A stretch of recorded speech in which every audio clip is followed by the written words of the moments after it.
नमस्कार, जोहार, स्वागत है बलदेव महतो ऑफिशियल में। चलिए एक नए वीडियो के साथ आप लोग के बीच आप लोग कंटिन्यू वीडियो में बने रहें। आज देखिए टाइगर जयराम महतो लाइब्रेरी में छात्रों को मोटिवेशन करते हुए, तो आप लोग कंटिन्यू वीडियो में बने रहे और वीडियो को ज़्यादा से ज़्यादा शेयर करें, लाइक करें और सब्सक्राइब करना ना भूलें।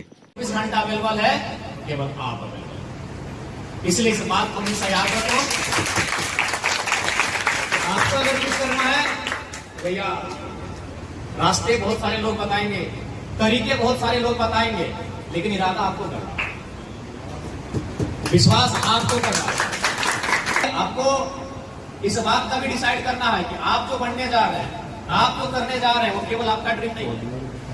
अभी दुर्गा पूजा का समय है, आप जाके देखिएगा, पहला डिमांड अगर घर में किसी का पूरा होगा तो आपका, चाहे वो ड्रेस का डिमांड हो, चाहे वो जूतों का डिमांड हो, चाहे वो बैग का डिमांड हो, चाहे मेला घूमने का डिमांड हो। आप अपने माता पिता से पूछेगा, शायद कई वर्षों पहले उन्होंने शायद दुर्गा पूजा के अवसर पर कोई कपड़ा लिया हो, पहला डिमांड आपका पूरा हो। इसका मतलब यही है कि आप जिस ड्रीम को देख रहे हैं, वो ड्रीम अब केवल आपका नहीं है। याद रखिएगा, उस ड्रीम में बहुत सारे लोग हैं, जुड़े हैं।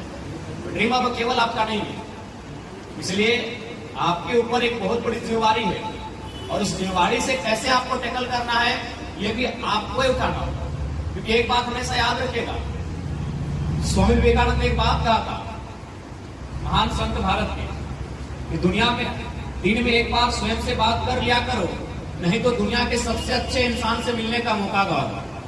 आप एक बात स्पष्ट जान लीजिए, आपसे बेहतर आपके लिए इस दुनिया में कोई नहीं है। फॉर एग्जाम्पल, जिसे आप अपनी माँ कहते हैं, आपको लगता है कि मेरी माँ सिर्फ मेरी है, क्या वो आपकी है? जिसे आप माँ कहते हैं, जो आपकी माँ है, और आप कहते हैं कि मेरी माँ सिर्फ मेरी है, क्या संभव आपकी है? वही स्त्री किसी की पत्नी है, वह किसी की भाभी है, वह किसी की पुत्रवधू है, वह किसी की मौसी लगती है। आप कैसे दावा करेंगे वो माँ सिर्फ आपकी है? आप कैसे विश्वास करेंगे वो सिर्फ आपके लिए है, आपके लिए समय निकालेगी? संभव है? आपके लिए अगर कोई 24 घंटा अवेलेबल है, केवल आप अवेलेबल। इसलिए इस बात को हमेशा याद रखो। आपको अगर कुछ करना है भैया, रास्ते बहुत सारे लोग बताएंगे, तरीके बहुत सारे लोग बताएंगे, लेकिन इरादा आपको करना, विश्वास आपको करना। बिल्कुल हम भी आए तो अच्छा बात कह के चले जाएंगे, आपको 10 प्रकार के 11 प्रकार के तरीके बता के चले जाएंगे, लेकिन उसे इरादों में लाके संकल्पित होकर उस कार्य को करना आपकी जिम्मेदारी है। और हमें पूर्ण विश्वास है, जिस उम्र के पड़ाव में आप हो, यहाँ असंभव से जैसा कुछ नहीं होता है, यहाँ तकदीर जैसा, किस्मत जैसा कुछ नहीं होता है। आप अपनी तकदीर के भाग्य विधाता हो, आप अपनी किस्मत को अपनी कलम से लिखने वाले हो। यहाँ तकदीर और किस्मत बीच में रोड़ा बनकर नहीं आना चाहिए, मुझे ये आपसे आशा है। क्योंकि समय आपका अभाव है, मैं एक छोटी सी कहानी आपको सुनाना चाहूंगा। आपने नेपोलियन बोनापार्ट का नाम सुना होगा। जिस प्रकार भारत में सरदार पटेल का नाम लिया जाता है भारत के एकीकरण में, वही स्थान फ्रांस में नेपोलियन बोनापार्ट का है। उनकी उम्र शायद 10 से 14 साल के बीच थी। उनकी एक बचपन की घटना है। उनकी माँ उन्हें लेकर एक ज्योतिष के पास गई थी।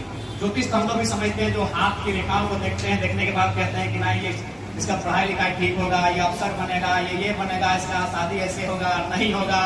तो बहुत तरह की मैंने गणनाएं करने लगते हैं आपकी हाथ की रेखाओं को देखने के बाद। तो नेपोलियन बोनापार्ट, उनकी माँ उन्हें लेकर गई थी। उस गणना करने वाले ने उनके हाथों को देखा और देखते ही कहा कि इसका जो जीवन है बड़ा कष्टदायी है, इसके जीवन में बहुत सारी अप्रिय घटनाएं होंगी, बड़ा दुखद और दुर्भाग्यपूर्ण जीवन होगा इनका। तो नेपोलियन बोनापार्ट ने कहा कि आप दावे के साथ ऐसा कैसे कर सकते हैं कि मेरा जीवन बड़ा कष्टकारी है? बोला, देखो बाबू, इसमें हम क्या कर सकते हैं, तुम्हारी हाथ की लकीरें ऐसा कह रही है। तो नेपोलियन बोनापार्ट ने अगला सवाल उनसे कहा कि अगर मेरे हाथ की लकीरें ना रही तो? बोला, ये कैसे हो सकता है, ये तो अच्छा मजाक है। तुम्हारे हाथ की लकीरें हैं मीन्स हैं, और हाथ की लकीरें ऊपर से नीचे ऐसे आई है तो आई है, दाएं गई है तो गई है, तो हाथ की लकीरें डिसाइड कर रही है। और नेपोलियन बोनापार्ट ने फिर दोहराया, अगर ना हो तो बोला ऐसा हो ही नहीं सकता। तो नेपोलियन बोनापार्ट की बचपन से उनकी ख्वाहिश थी सेनापति बनने की, एक राजा बनने की। छोटा सा छुरा रखते थे अपने कमरधनी में खोस कर, उस छुरे को निकाला, अपने हाथ को यूं पसारा और छुरे को ऊपर, हाथ के ठीक ऊपर रखा, और एक बार ऊपर से एक बार नीचे से, और फिर ज्योतिष को दिखाया। बोला, मेरे हाथ में तो लकीरें ही नहीं है। तो उस ज्योतिष ने कहा कि जिस युवा में ये साहस है, जिस युवा में इतनी हिम्मत है, वो काल के कपाल में लिखे को मिटा सकता है। ये तकदीर और किस्मत की बातें आपकी डिक्शनरी में नहीं होना चाहिए। मैं अपनी बड़ाई नहीं करूंगा, लेकिन आप एक बार चाहें तो हमको गौर से देख सकते हैं। मेरे 2 साल के अनुभव को, मेरे 2 साल के घटनाक्रम को आप पढ़ सकते हैं। 2 साल पहले मेरे गांव के लोग मुझे ठीक से नहीं जानते थे। आज इस राज्य के बाहर के मुख्यमंत्री हमसे मिलना चाहते हैं। बकायदा आपने इंटरव्यू में सुना होगा, आसाम के मुख्यमंत्री हेमंत बिस्वा शर्मा, जो आज पॉलिटिक्स में बहुत बड़ा इमेज रखते हैं, उन्होंने मीडिया में कहा कि हम जयराम महतो से चाय पीना चाहते हैं। 2 साल पहले इस लड़के को कोई नहीं जानता था। जो मेरे साथी थे, जिनसे मैं फुटबॉल खेलता था, जिनके साथ मैं कॉलेज पढ़ने जाता था, उनके अलावा शायद मुझे कोई जानता था। लेकिन आज केवल 2 सालों के संघर्ष से मैंने अपने आप को यहाँ तक लेके आया और आज इस राज्य में एक चर्चा का विषय बना।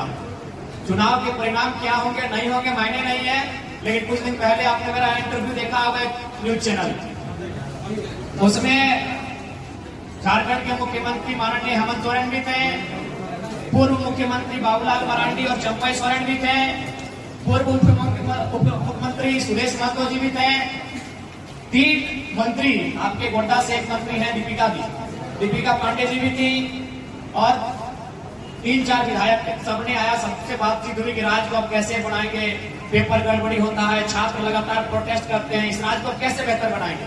तो सबने कहा कि हम ये करेंगे वो करेंगे। पूरे उस कॉन्क्लेव में एक ही लड़का था जिसने स्पष्ट कहा कि यदि छात्रों के साथ, उनके भविष्य के साथ कोई खिलवाड़ किया, पहला काम हम लोग भी नियम से करेंगे, कायदे कानून से करेंगे, फिर भी बात नहीं बनी, उन लोगों को दामोदर नदी में ले जाके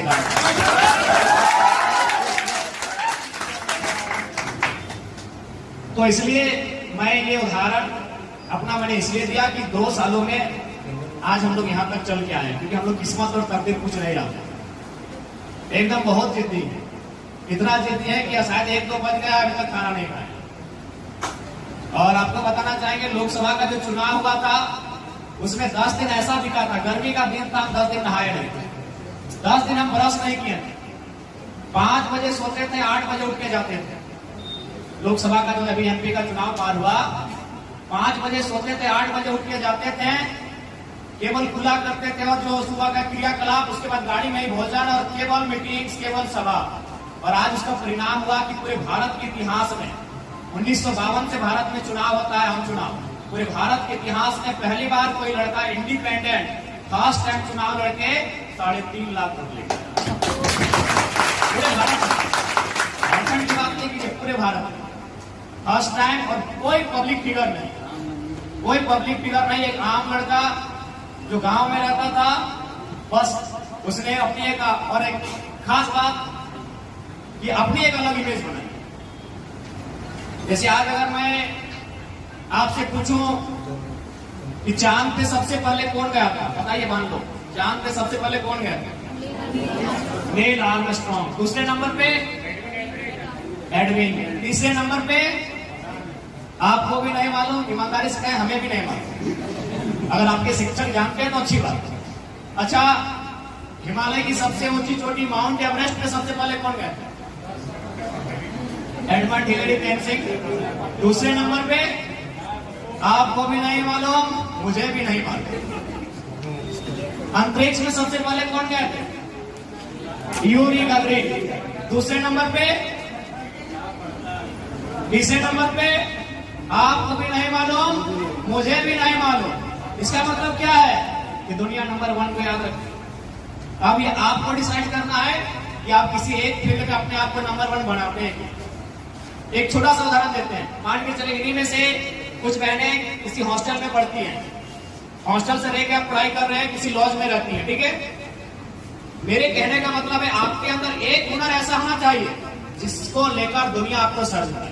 अब मान के चलिए ये 3 बहनों का उदाहरण लेते हैं, इनका नाम है अनीता, सुनीता, कविता, फॉर एग्जाम्पल। ये तीनों बहन हॉस्टल से रह के पढ़ती हैं और तीनों अलग अलग कोचिंग में 5 किलोमीटर 4 किलोमीटर ट्यूशन करने जाती हैं। तीनों के जाने का टाइमिंग एक ही है और आने के टाइमिंग में आधा घंटा पौने घंटा का फर्क हो जाता है। अब क्या है कि सुनीता बहन को खाना बनाने आता है, ये चावल बनाना जानती है, लेकिन सब्जी बनाना कविता को आता है। तो अगर सुनीता अगर पहले आ गई रूम में तो ये कविता का वेट करेगी कि सब्जी भी तो बनना चाहिए। अब कविता को क्या है कि केवल सब्जी बनाना आता है, दाल बनाना अनीता को आता है। यानी फिर ये दोनों अनीता का वेट करेंगे कि जब तक अनीता नहीं आएगी तो दाल और सब्जी से तो नहीं होगा, चटनी से तो नहीं होगा, दाल भी चाहिए। यानी ये दोनों मिलकर तीसरे का वेट करेंगे। यानी इसका मतलब क्या है कि तीनों में एक क्वालिटी है।